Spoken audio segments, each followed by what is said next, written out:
Hello, in this video we're going to be working through the number knowledge test. So all of these knowledge tests are available to download on my website, so I'll link that in the description box below. The purpose of these knowledge tests is to check your understanding across each of the core topics and help you identify any areas which might need a little bit more revision. For each question you can rate your confidence as you go, as this will help you see which topics you're confident with and which ones you might need to spend a little bit more time on. Once you've completed the test and have identified any areas of weakness, you can head over to my GCSE Revision Hub where you can find revision resources for each topic. You can work through any areas that you need to improve on and then come back at a later date and have another go at the knowledge test to see how much progress you've made. So let's just get started. So we're going to be working through the higher tier number knowledge test 1 first in this video. I will do a video covering each of the knowledge tests for higher and foundation, and I'll also cover each of the core topics, but let's just get started on this one. So this first question here, it says find the HCF and LCM of 84 and 210. So what we need to do for this question is we need to draw a factor tree. So we need to do the prime factor decomposition of 84 and 210. So for 84, what we need to do is think of two numbers that multiply to make 84. So in this case, we could have 42 and 2. We circle all the prime numbers as we're going down. So 2 is a prime number because it only has two factors, 1 and itself. So we circle it. 42, two numbers that multiply to make 42, we could have 6 and 7. So 7's a prime number, so we can circle it, and 6 we can break down further into 2 and 3, and 2 and 3 are our prime numbers. So we have our prime factor decomposition for 84, so now we can do 210. So 210 can be broken down into 70 and 3 is a prime number, so we can circle it. 70 can be broken down into 10 and 7. 7's a prime number, so we can circle it. And 10 can be broken down into 5 and 2. So we've got two prime numbers there, so we can circle those. The next step is to draw a Venn diagram. So we're going to draw a Venn diagram for 84 and 210. So if I do that, so we're going to put the prime factors in this Venn diagram. So the ones that are in both of them go in the middle, and I'm going to cross them off as I go through. So I can see that there's a 2 in both of them. So I'm going to put a 2 in the middle, and I'm going to cross the 2's out here. I'm also going to put a box around my Venn diagram because technically all Venn diagrams should have a box around them, and it's just a good habit to get into. I'm also going to put a 3 in the middle because there's a 3 in both of them, and I'm going to cross out my 3's. And I'm going to put a 7 in the middle because there's a 7 in both of them, and I can cross out my 7's. So now I'm left with just a 2 in 84, so the 2 goes here, and just a 5 in 210, so the 5 goes here. So to find the highest common factor, I simply multiply the numbers that are in the intersection of the Venn diagram, so the 2, the 3 and the 7. So I'm going to do 2 times 3 times 7, 2 times 3 is 6, and 6 times 7 is 42. So 42 is the highest common factor.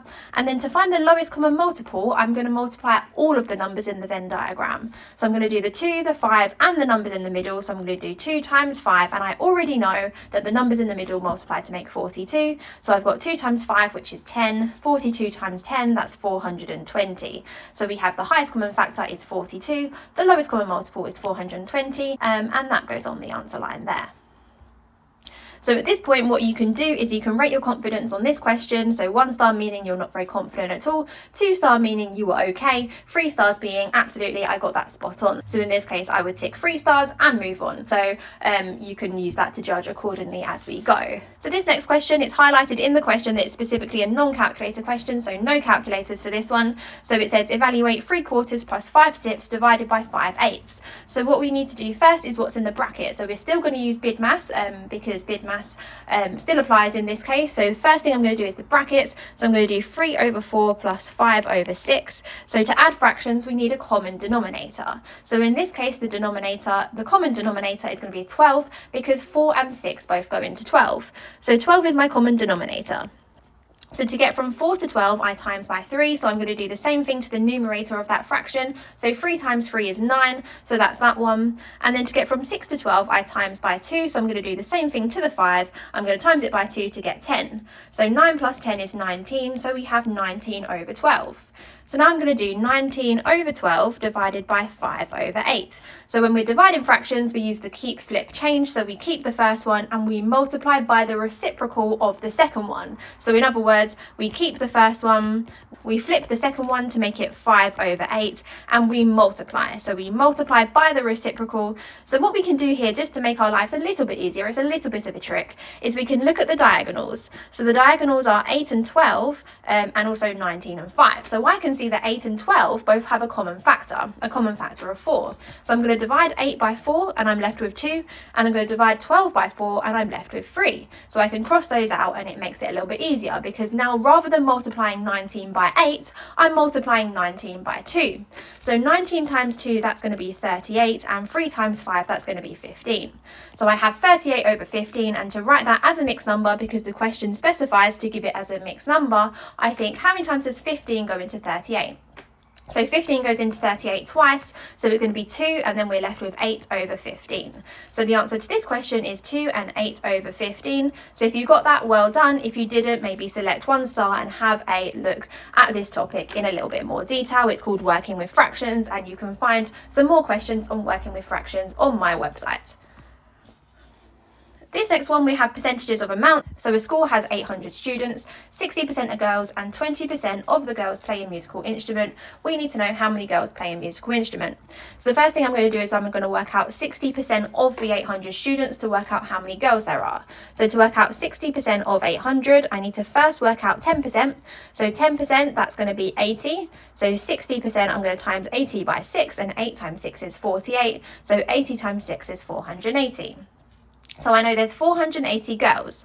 I know that 25% of the girls play a musical instrument. So now I need to work out 25% of 480. So there's a few different ways we could do this, but I know that 25% is 1/4, and to find 1/4, we divide by 4. So 480 divided by 4, that's going to be 120. So the answer to this question is 120.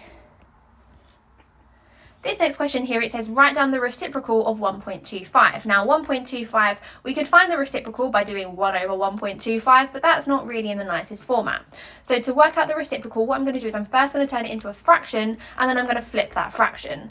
So 1.25 is 1 1/4, which is 5/4. So to work out the reciprocal, I simply flip it, so it's going to be 4/5. Now the definition of the word reciprocal is the number that you have to multiply by that number to get 1. But to work that out, all we do is flip it. So that's all I'm going to do. And the answer is 4/5. So I'm going to write that a bit clearer. This next question here, we're converting 0.72 recurring to a fraction. We need to give our answer in its simplest form. So the first thing I'm going to do is define x as being 0.72. So 0.727272, that's going to be x. So now I'm going to work out 10x by doing timesing by 10, so it's going to be 7.272727, and then I can work out 100x by timesing by 10 again, so it's going to be 72.727272. So now what I can do is I can subtract 100x and x to give me 99x. And then what I'm going to do is do 72.72 recurring minus 0.72 recurring, and I'm left with 72. So now what I'm going to do is divide both sides by 99, and I'm left with x equals 72/99. It does want our answer in its simplest form, so what I'm going to do is divide both the top and the bottom by 9. So 72 divided by 9 is 8, and 99 divided by 9 is 11. So this one simplifies down to 8/11. This next question here is about compound simple interest and depreciation. So Mia invests £10,000, and after 5 years it's worth £12,166.53. The investment earned the same rate of compound interest every year. We need to calculate the annual rate of interest. Now this is a trickier question on compound interest, but it is still testing your knowledge on compound interest. So if you can't answer this question, it might mean that you need to go and revise this topic. But anyway, if we knew how to do this, if we knew what the annual rate of interest was, what we would do is we would take the initial amount, so 10,000, we'd times it by what that rate of interest is. So if I call that P, and we raise it to the power of 5 because it's over 5 years. But I know, because they've told us after 5 years it's worth £12,166.53, that must be equal to £12,166.53. So now it's just about making P the subject. So if I divide both sides by 10,000, I get 1.216653, just divided by 10,000. So then to work out what P is, I'm going to do the fifth root of what that is, so 1.216653. I'm then going to get my calculator and I'm going to work out the fifth root of 1.216653. So if I do that, I get 1.040000, etc, etc. So now that's a decimal, so I'm going to convert it to a percentage because we want the annual rate of interest, and that's often given as a percentage. So if I times that by 100, I get 104%. So it actually wants it to one decimal place, so I'm going to put 104.0%, which means that we're increasing by 4.0% each year. So it's going to be 4.0%. So this next question here, it says the price of a jumper increases from £40 to £46. We need to work out the percentage increase. So to do that, to work out percentage increase, we need to work out the change over the original and then times it by 100. So in this case, the change from 40 to 46 is 6. The original is 40, and we're going to times it by 100. So in this case, it's actually a non-calculator question. So what I can do is I can simplify 4 over 60 to 3 over 20 and times that by 100. So what we're really doing is working out 3/20ths of 100. So 100 divided by 20 is 5, and 5 times 3 is 15. So the answer to this question is 15%. This question here, it says the normal price of a sofa is reduced by 35% and the sale price is £494. So what we need to do is work out the normal price. So if the price is reduced, what we actually have is we have what we started with 100% and we lost 35%. So 100 take away 35, that's going to be 65. So what we actually have is 65%. So the sale price is £494 and that is equal to 65%. So if we work out 1%, what we could do is divide both sides by 65. So 494 divided by 65, I'm going to get my calculator. So 494 divided by 65, I end up with £7.60, which is a nice number. So to get 100%, I'm going to times by 100. So £7.60 times 100 is £760. So that is the answer to that question. This question here, we have 2x cubed y squared all cubed. So what we're going to do is cube each individual part. So we have 2 cubed, we have x cubed to the power of 3, and we have y squared to the power of 3. So we're cubing each of the individual components. So 2 cubed is 8. X cubed to the power of 3 is x to the power of 9, and y squared to the power of 3 is y to the power of 6. So when we have brackets, we times them. So 3 times 3 is 9, and 2 times 3 is 6. So the answer to this question is 8x to the 9, y to the 6. This question here, we're working out 81 over 16 to the power of 3 over 4. So what we do with the denominator of this fraction, we take that root. So because it's a 4, we're going to take the 4th root. So we're going to do the 4th root of 81 over 16. So the 4th root of 81, that's going to be 3, because 3 times 3 is 9, 9 times 3 is 27, and 27 times 3 is 81. And the 4th root of 16 is 2, because 2 times 2 times 2 times 2 is 16. Now, this is non-calculator. You are expected to know those. Once you've done a couple, you kind of start to learn them.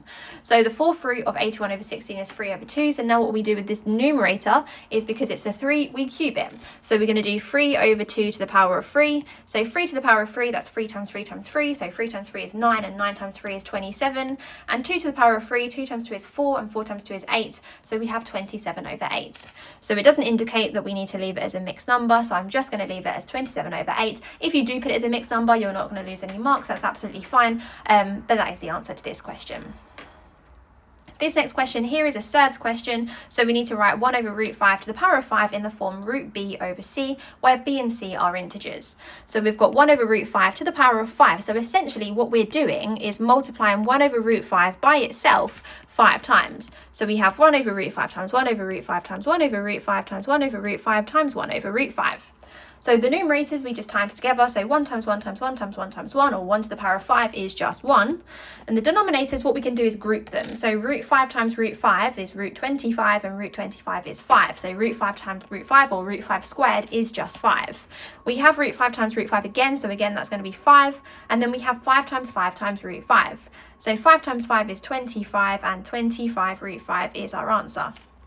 However, it's not quite there, because we have to have root b on top, so we need to rationalise the denominator. In other words, we need to get the surd off the denominator. So to do that, what we do is we multiply by root 5 over root 5. So if we do that, the numerator becomes root 5, and the denominator comes 25 times 5, which is 125. So the reason why I did 25 times 5 is because root 5 times root 5 is just 5. So 25 times 5 is 125. Now, if you times the numerator and the denominator, instead of doing it by root 5, if instead you did it by 25 root 5, that's fine, but you would have needed to simplify your answer afterwards.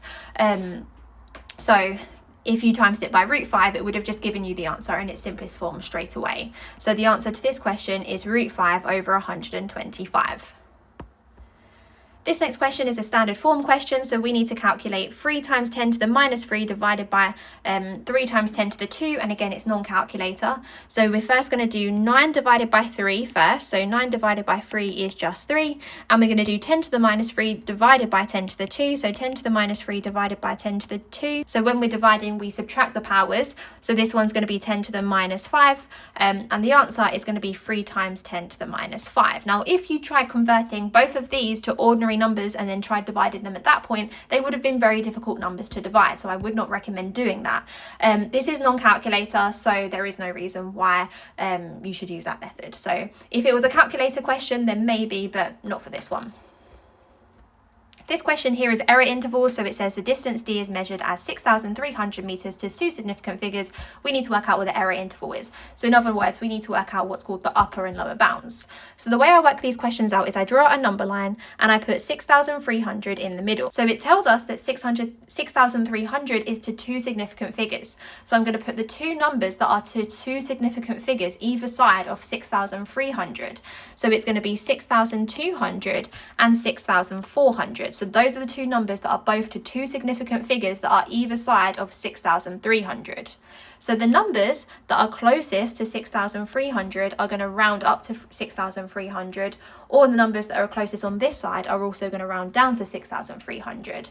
The numbers over here are going to round up to 6,400, and the numbers down here are going to round down to 6,200. So I want the numbers that are halfway between 6,200 and 6,300, and also halfway between 6,300 and 6,400 to work out the ones that round up or down to 6,300.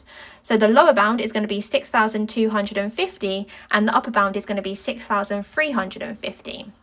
Now, the issue with 6,350 is actually, if you know how to round, you would know that it actually rounds up to 6,400. So it can be anything up to but not including 6,350. So when we write the error interval, we put D in the middle. We say D can be anything between 6,250 but anything up to but not including, so we use this inequality sign, 6,350. So that is the answer to this question, but it's very important that you get the inequality signs correct. This next question here is a bounds question. So x is 20 to the nearest 10 and y is 10 to the nearest 5. We need to work out the lower bound of k. So to work out the lower bound of k, we have, so k is equal to 3x squared y, 3x squared over y. So to work out the lower bound, we want to divide the smallest possible number by the biggest possible number. So we're going to have 3 times the lower bound of x squared over the upper bound of y. So we need to know what the lower bound of x is and the upper bound of y is. So for x, we have x equals 20 to the nearest 10. So the two numbers to the nearest 10 either side of 20 are 10 and 30. So the lower bound is going to be 15 because 15 is halfway between 10 and 20. So I'm going to do 3 times 15 squared. And then we need to work out the upper bound of y. So y is 10 to the nearest 5. So if I move that out the way quickly. So we have y is 10 to the nearest 5. The two numbers to the nearest 5 either side of 10 are going to be 5 and 15. So the ones that round down to 10 are going to be halfway between 10 and 15, so the upper bound is actually going to be 12.5. So the upper bound of y is 12.5, so we're going to divide by 12.5. So I'm allowed to use a calculator, so I'm going to do 3 times 15 squared and then divide that by 12.5, and I end up with 54. So the answer to this question is 54. So that was the last question on the knowledge test for number for the higher tier. So if you want to fill this out for yourself, list topics that you're confident with and list topics that you maybe need to work on. You can track these in my revision tracker that is available to download on my website. But yeah, thank you so much for watching this video, and next up will be the knowledge test video on algebra, so feel free to check that out. Bye!